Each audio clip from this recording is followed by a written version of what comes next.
Welcome back to the Honourable Truth, a podcast, all things education, presented by Canterbury Boys in partnership with the Canterbury Bankstown Bulldogs.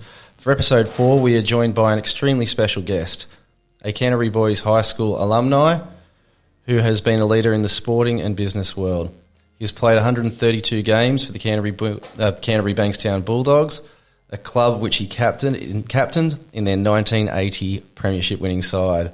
The first Canterbury player to be named Captain of Australia, and while he was achieving success on the sporting field, he was completing his medical studies and is a GP. The namesake of one of our houses at Canterbury Boys High School, and a man who happens to be my grandmother's favourite rugby league player ever. And so if you haven't worked it out by now, I am talking about and introducing Dr. George Peponis.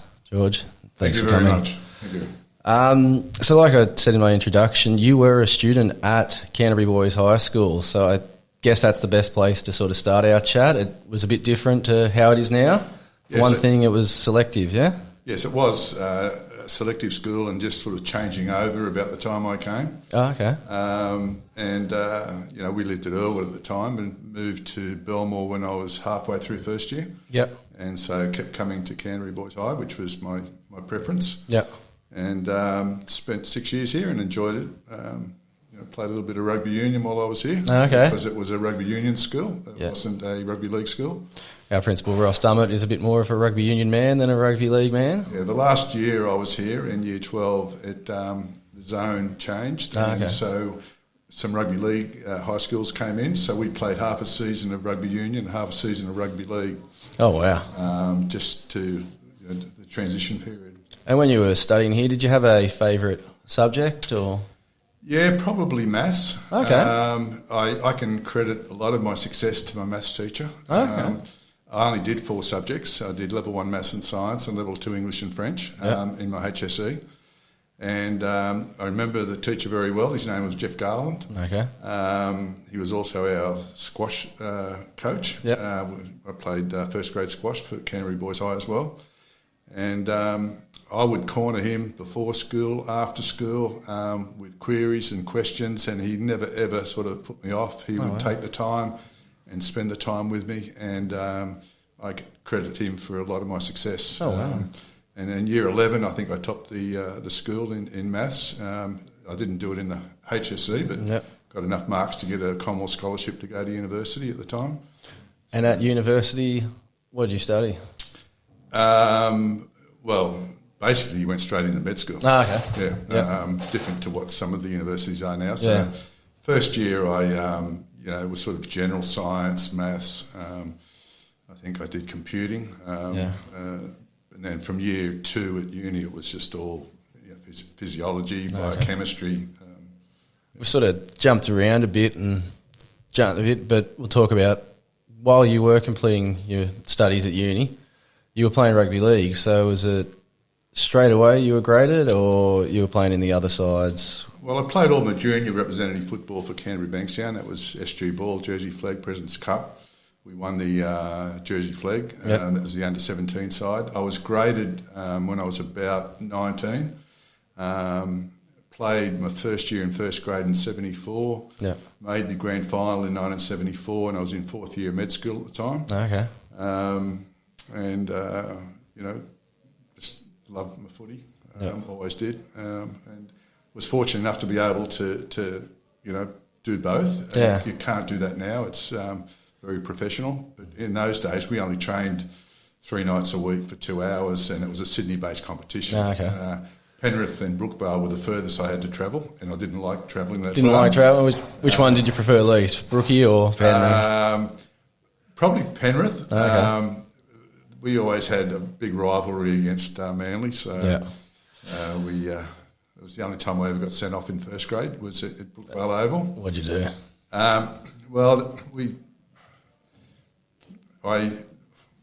Three players got sent off that day, so it was a pretty tough sort of a game. Okay.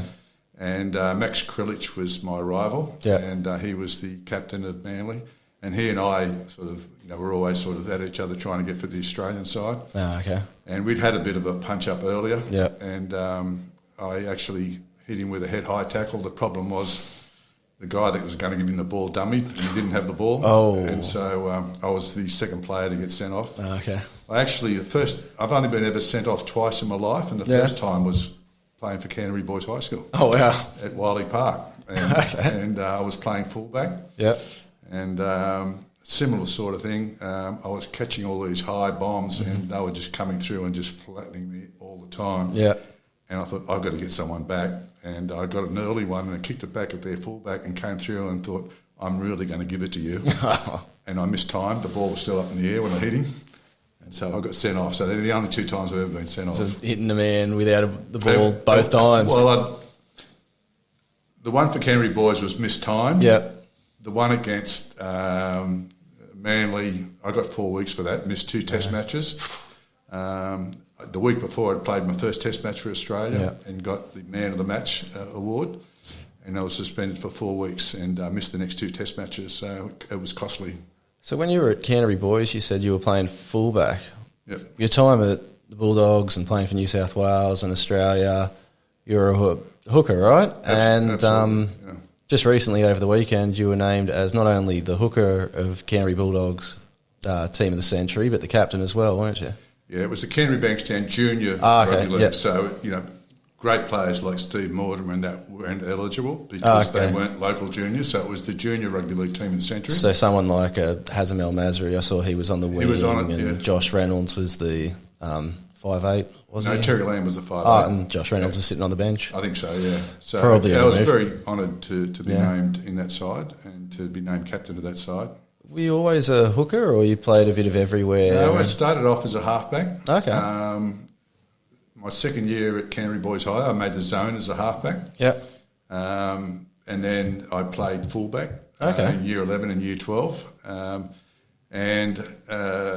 When I was playing league, I was a second rower, but as I got older, I was too small, and I was pushed into hooker, which I resented at the time, but it turned out to be a really good move. Because of all the success that followed.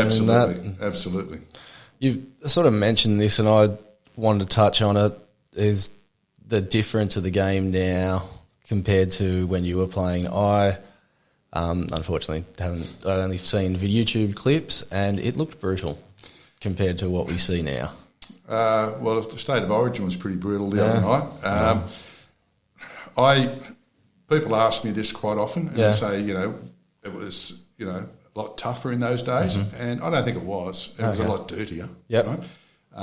The players now are so fit and so strong, and they hit in threes and fours, and they really do. You saw the damage in that State of Origin last Wednesday night. 3 players, HIA after 5 minutes. Yeah.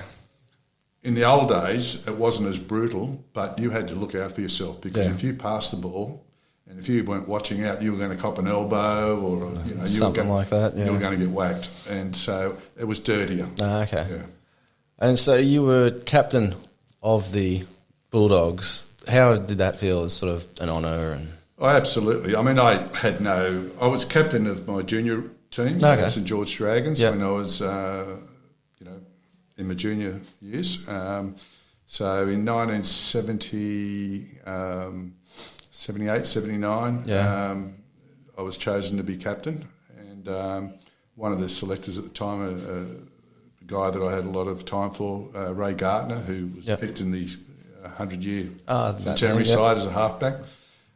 He suggested that to Peter Moore that I'd be a good choice as a captain, and I was honoured to do that, and I was lucky enough to play in 2 grand finals as a captain and win the first premiership for Canterbury in 35 years. Yeah, wow. 1980. So it was a really special day and special night. You had a victory over East in that one? We did, because they beat us in the 74 grand final, so it was very pleasing to beat them in the 1980 grand final. So 1980, you're winning grand finals. By that time, your studies have finished. Are you practising medicine? Yeah, I was in 77, 78. I was an intern and resident at Concord Hospital. I was still playing rugby league. I went on a tour of England and France with the 78 Kangaroos when I was a resident at Concord Hospital. Oh, cool. And I had to take 10 weeks off. And in 79, I was basically told very politely that I couldn't keep taking that amount of time off work. And so I went into general practice. Okay. Which I'm still in the same general practice that I've been in Five Dots since 1979. And managed to keep playing rugby league for a couple of years, won the premiership, captain Australia in 1979 and 1980. And you were the first Canterbury local junior to captain Australia. Yeah. And how that was another honour and privilege. Once again, absolutely honoured. Yeah. Very proud to have been given that opportunity. Once again, something that I didn't sort of go out to. Yeah. I mean, everyone wants to play first grade. Everyone wants to play for their country, but you don't actually think about captaining your country. That is an honour that just comes along, and very proud to have been given that opportunity. So when you were at the Bulldogs, there was a scholarship scheme, and were you the first to... One of the first. One of the first? So how did that sort of work, I guess I'm asking? Okay, so my mother and father both worked. Yeah. And Mum worked at the Sunbeam factory at Campsie, and my father was an interstate truck driver. And so I got a Commonwealth scholarship when I finished my HSC. Yeah. And when I was in second year of uni, the Commonwealth scholarship dropped off and it was free for everyone to go to university. Okay.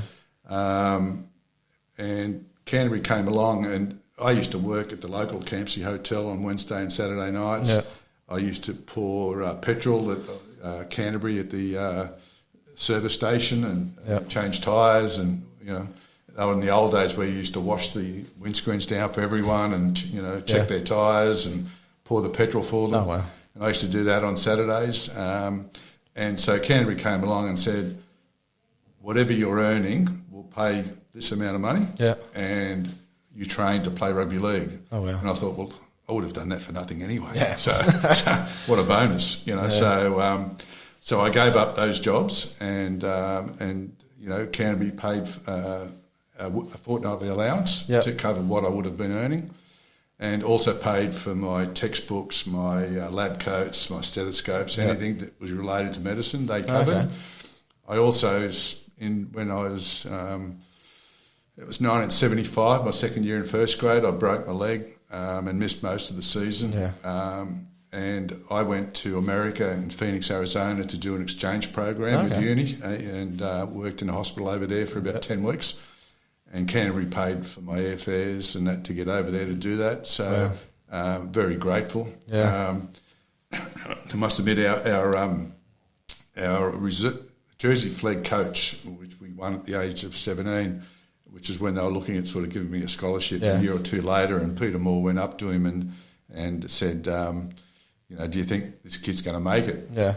And he said, well, look, it's a good guess, yes, but if he doesn't, just make him the club doctor. You get your money back that way. Yeah, and you've never worked for them as the club doctor? Never. No. I've been the Australian doctor once. I was captain of the Australian side that went to New Zealand. Yeah. And we played 2 test matches and some provincial games, and we won the first 2 test matches. Mm-hmm. And the last game before we came back home, our club doctor, who was in charge of St George Casualty, had to come back to work. Yeah. So I actually sat on the sideline as the doctor rather than as a player. So that was the only time I actually got involved. This is a completely out of the blue question that I've just sort of thought of now. Once you were a qualified doctor, and the brutality of the sport at that time and the dirtiness of the sport, did you ever start to worry about what you guys were doing to each other, or did you just cross that line and you were George Peponis, the football player? You're young. Yeah. You don't care. And I'll give you the classic example. I broke my elbow in 1976, and I went to a very esteemed orthopaedic surgeon, broke the radial head, and he said, look, you've got a break there, it's swollen, it'll take 6 to 8 weeks to heal. You can not play and let it heal, or you can keep playing, and every time you play for the next 6 months, it'll just blow up. After each game, it'll bleed, and you'll get arthritis in that elbow when you're 30 rather than 60. And I think it was around about the time I played got selected for my first game against Queensland for New South Wales, and I wasn't going to miss that for anything. So at the age of 22 or 23, I wasn't going to miss that. Because you're not worrying or thinking about what... I'll worry about it when I'm 40 or 50, not now.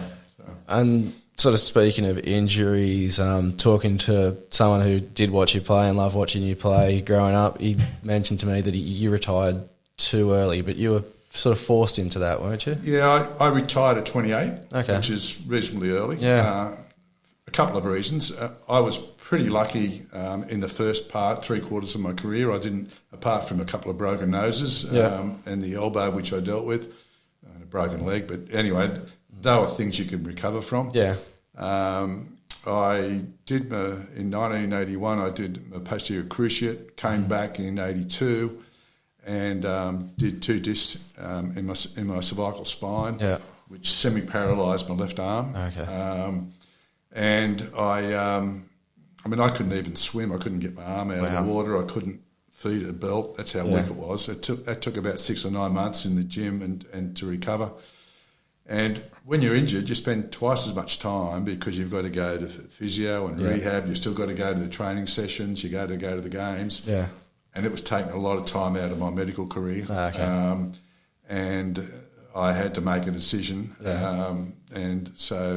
And I'd achieved as much as I was going to achieve in rugby league. I captained my club. I captained my country. We won 8 tests.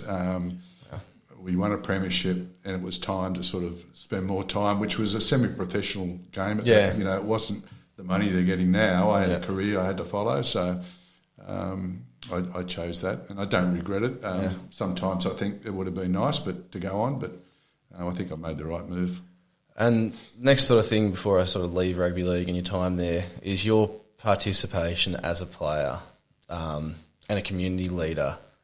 What, again, this same person's told me about is the effect that had on the migrant population, getting them interested and involved in rugby league.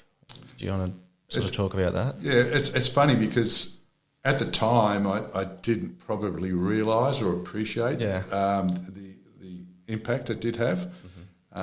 And the Greeks used to call rugby league Peponi because it was like a melon, melon shape, which is what Peponis is. It's rock melon. Oh, okay. So my name's George Rock Melon. Yep. Don't tell that to anyone. We'll keep it quiet. Yeah, good. Thanks on the webcast. It's not like these mics are on or anything like that. Good. And the colours of the Bulldogs were blue and white, which are the same colours as the national flag in Greece. And Belmore, where I was brought up, was a very Greek-based community in those days. Okay. Had a big Greek community. Yeah. And so, and to this day I got a message from someone on LinkedIn the other day who's a solicitor in New York whose name's Art Peponis and wanted to touch base. Yeah. And his parents, used to follow me and spoke about it and it's amazing the influence that I now realise that it had that I took for granted at the time. Because again, has that been 22 and sort of not realising? Young and sort of selfish, I guess, but didn't realise the impact that it was having on other people. But I now appreciate the impact that it's had. And that appreciation's come with time and what you've done with your post-playing sort of time career. And maturity and, it's not, you just haven't just had your medical practice, you've been busy with other things. And I've been on boards. I was on the Australian Rugby League Drug Tribunal for 10 years with Sir Lawrence Street. Yeah. And it was set up and I was one of the inaugural members, and I was on that for about 10 years until I was invited to come on as chairman of the Bulldogs Football Club in 2002, post the salary cap incident. Yeah. And so I got involved back with the football then up until 2018. I was chairman of Canterbury Leagues Club. Yeah. I'm currently chairman of Clubs New South Wales, which is the peak body for 1,200 licensed clubs in New South Wales. Yeah. That includes bowling clubs, football clubs, leagues clubs, RSL clubs. Yeah. So, a fair bit of involvement outside of medicine. Yeah, just one or two, and that was why you were It's the Order of Australia medal. It was 2013. That's for all that work, or for your rugby league days? For both. Okay. For both, and for medicine in the community as well. And that was a big honour. It came unexpected. Yeah. But that was a very big honour. The last thing, if you don't mind, we have a couple of segments that we do here. One of them is the normal discussion about all things education, which we had about your schooling years and then university. Then we look around the community, which again we've covered already with everything that you've done. Our last segment's about health and wellbeing, and it's called The Truth of the Matter. So I'll just play the music for it, and then we'll talk about some health and wellbeing tips from a former professional player and doctor, if you don't mind. Yep, sure.